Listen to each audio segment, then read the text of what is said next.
everyone. Happy Thursday. It's time once again for Think Happy Thoughts. And as you see, I have my light shining here.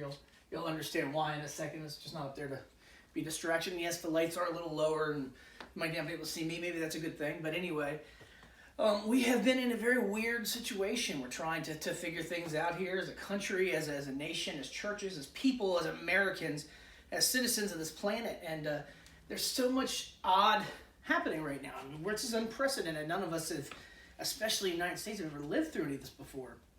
But I just wanted to give you a happy thought today that we could take with us and kind of just keep our week moving along and us being able to bear everything. So I heard a story a long time ago. There was a father and a son camping.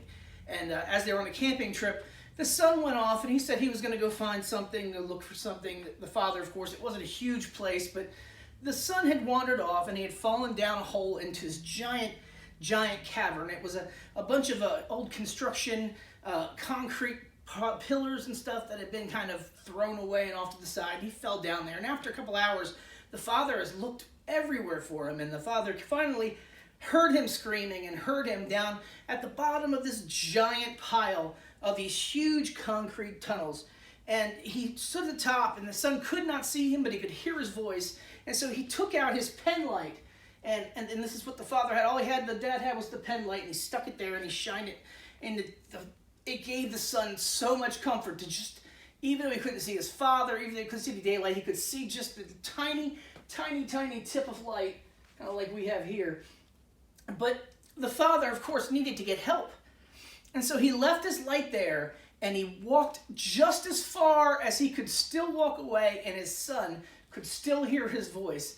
The son cried, "Daddy, Daddy, don't leave me without the light, and don't leave me so far as so I can't hear your voice." And the father said, "I won't, son. I will scream, and I will go no farther than you can hear my voice, or you can see this light." And so after leaving his pen light there for his son to be comforted, he screamed and screamed and screamed, and finally, someone heard him. Somebody ran and went to call authorities, to call in the park rangers, and they got the people down. They were able to rescue him.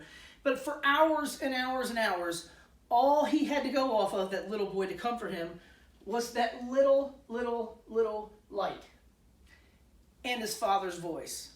Now, I know we are in trying times, and it's tough to see sometimes the end of the tunnel. It's tough to see how we're going to come out on the other side of this, or what things are going to even look like when they come on the other side of this.